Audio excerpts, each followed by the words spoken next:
வந்து எவ்வளோ சொன்னாலும் காவேரி வந்து அமைதியாக அழுதுட்டு இருக்கிறத பார்த்துட்டு விஜய்க்கு ஒன்றுமே புரியல, என்ன பண்ணுறது தெரியாம தவிக்கிறாரு. இதுக்கு நடுவில் வந்து சாரதாவும் வந்து விஜயை ரொம்ப மோசமாக திட்டுறாங்க. முதல்ல இங்கேருந்து கிளம்பு அப்படின்னு சொல்லிட்டு திட்டி விடுறாங்க. எல்லாரும் திட்டுறதால விஜய் அங்கேருந்து கிளம்புறாரு. இங்கே பாரு காவேரி, என்னை விட்டு போயிடலாம் மட்டும் கனவுல கூட நினைக்காது அப்படின்னு சொல்லிட்டு போகிறாரு. இங்கே வந்து விஜய் வந்து இந்த மாதிரி வந்து நான் பேசிட்டு போனதை நினச்சி காவேரி அழுதுட்டுருக்காங்க. நிவின் வந்து சாரதா கிட்ட சொல்கிறாரு, இந்த மாதிரி வீடு காலி பண்ண வேணாம், நான் ஒரே ஒரு நாள் மட்டும் டைம் கொடுங்க, இங்கேயே நாங்கள் வீடு பார்க்குறோம், ஏன்னா அண்ணனுக்கு ரொம்ப கஷ்டமாகும்னு சொல்லி புரிய வைக்கிறாங்க எல்லோரும் சேர்ந்து. சாரதாவும் சரி ஓகே ஒரு நாள் டைம் கொடுக்குறேன், அதுக்குள்ளே வீடு பாருங்கன்னு சொல்லிட்டு சொல்கிறாங்க. அதன்படி வீடு பார்க்குறாங்க. வீடு வந்து அட்வான்ஸ் கொடுத்துட்டு வந்துடுறேன், நம்ம நாளைக்கே வீடு காலி பண்ணிக்கலாம்னு சொல்லிட்டு குமரன் வந்து சொல்கிறாரு. அதை கேட்டு எல்லோரும் நிம்மதி அடைகிறாங்க. எல்லா பொருளும் எடுத்து வச்சு வண்டியில் ஏற்றி முடிச்சிடுறாங்க. அடுத்து வந்து வீடெல்லாம் எல்லாமே எடுத்து வச்சிடறாங்க சாமான்லாம்.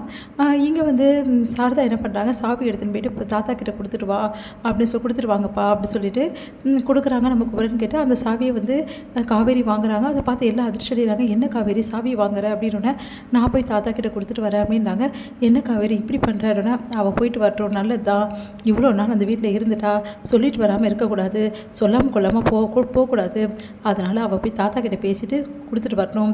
முக்கியமாக ஒன்றுடி ஞாபகம் வச்சுக்கோ, மனசில் கொடுத்துட்டு வந்துக்கிட்டே இருக்கணும் வீட்டுக்கு, புரியுதா? அங்கே ஏதாவது பண்ண ஏடா கூடமா அப்புறம் உன் அம்மா இருக்கவே மாட்டான் அப்படின்னு சொல்லிட்டு சொல்கிறாங்க. இல்லைம்மா நான் கொடுத்துட்டு நான் கண்டிப்பாக வந்துடுவேன் அப்படி சொல்லிட்டு காவேரி போகிறாங்க. இங்கே எல்லோரும் யோசிக்கிறாங்க, காவேரி என்ன போகிறாளே வருவாளா அப்படி சொல்லிட்டு. இன்றைக்கி காவேரி வந்து பேக்கோடு வந்து வர்றதை பார்த்துட்டு விஜய் ஓடி வந்து காவேரி அப்படி சொல்லிட்டு வந்துட்டா அப்படி சொல்லிட்டு சந்தோஷப்படுறாரு. எல்லாருமே ரொம்ப சந்தோஷப்படுறாங்க காவேரி வந்து அதை நினச்சி. காவேரி வந்து என்னம்மா வந்துட்டியா, எனக்கு இது போதும் அப்படி சொல்லிட்டு தாத்தா சொல்கிறாரு. இல்லை தாத்தா நான் சாவி கொடுக்க தான் வந்தேன், இந்தாங்க சாவி அப்படி சொல்லிட்டு கொடுக்குறாங்க. அதை பார்த்துட்டு விஜயால் தாங்கிக்க முடியல. ஏன் காவேரி இப்படிலாம் பண்ணுற அப்படின்றாரு. நான் என்ன பண்ணேன் அப்படின்றாங்க. ஏன் இப்படிலாம் பண்ணுற, அவங்க தான் வந்து கொஞ்சம் கூட வந்து யோசிக்காமல் வந்து போகிறேன்னு சொல்லிட்டு முடிவு எடுக்கிறாங்கன்னா, நீ எப்படி இப்படி முடிவெடுத்த, ஏன் காவேரி இப்படிலாம் செய்கிற அப்படின்னோடனே தாத்தா அப்படியே காவேரியை பார்க்குறாரு. ஏன் காவேரி இருமா சொன்னால் கேளுமா அப்படின்னோடனே, சாரி தாத்தா என்னை மன்னிச்சிடுங்க பாட்டி, என்னை மன்னிச்சிடுங்க பாட்டி, உங்கள் 2 பேருக்குமே சொல்கிறேன், நீங்கள் என்னை ரொம்ப நல்லா பார்த்துக்கினீங்க, உங்கள் பேத்தி மாதிரி பார்த்துக்கினீங்க, ரொம்ப நன்றி பாட்டி. இவ்வளோ நாள் இந்த வீட்டில் எனக்கு வேறு ஒருத்தவங்க வீட்டில் இருந்த மாதிரி ஃபீலிங் இல்லை, என் வீட்டில் இருந்த மாதிரி தான் இருந்தது, என் தாத்தா பாட்டி கூட இருந்த மாதிரி தான் இருந்தது, அந்த உணர்வு கொடுத்ததுக்கு ரொம்ப நன்றி அப்படின்றாங்க. ஏமா இப்படிலாம் காவேரி பேசுகிற, சொன்னால் கேளுமா, எங்களை விட்டுட்டு போயிடாதம்மா அப்படின்னு பாட்டி சொல்கிறாங்க. சாரி பாட்டி, நான் உங்களை விட்டு போகணுன்னு கனவுல கூட நினச்சதில்ல, ஆனால் உங்கள் பேரை சொல்லிட்டாரு என்னை போ சொல்லி. இல்லை காவேரி நான் சொல்கிறது புரிஞ்சுக்க காவேரி, உன்னை போ சொல்லலை காவேரி, நான் எப்போ உன்னை போ சொன்னேன், நீங்கள் தானேங்க எல்லா ட்ரெஸ்ஸெல்லாம் எடுத்து வச்சுக்கிட்டு உங்கள் வீட்டுக்கு கிளம்ப அக்ரிமெண்ட் முடிஞ்சிச்சுன்னு சொன்னீங்க.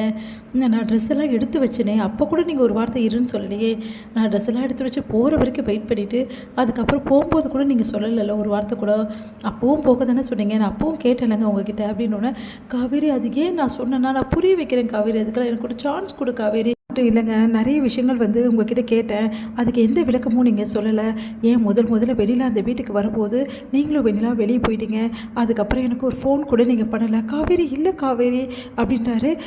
அப்புறம் என்னை நீங்கள் கண்டுக்கல, பரவாயில்லைங்க இருக்கட்டும், என்றைக்கு வெண்ணிலா வந்தாங்களோ அப்போவே நீங்கள் மாறிட்டீங்க, அது எனக்கு நல்லா புரிஞ்சிடுச்சு, பரவாயில்ல, நீங்களும் வெண்ணிலாவும் சந்தோஷமாக இருந்தால் எனக்கு அது போதும், நான் கிளம்புறேன் அப்படின்னு சொல்லிட்டு காவேரி கிளம்புறாங்க.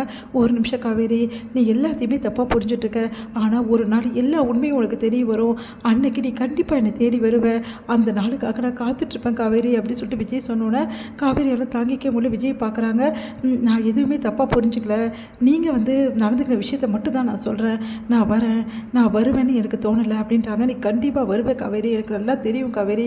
தாத்தா காவேரி போக வேணாம்னு சொல்லுங்கள் தாத்தா ப்ளீஸ் தாத்தா அப்படின்னோடனே தாத்தா அமைதியாக இருக்கார். காவேரி கிளம்புறாங்க. இங்கே உடஞ்சி அழுறாரு விஜய்.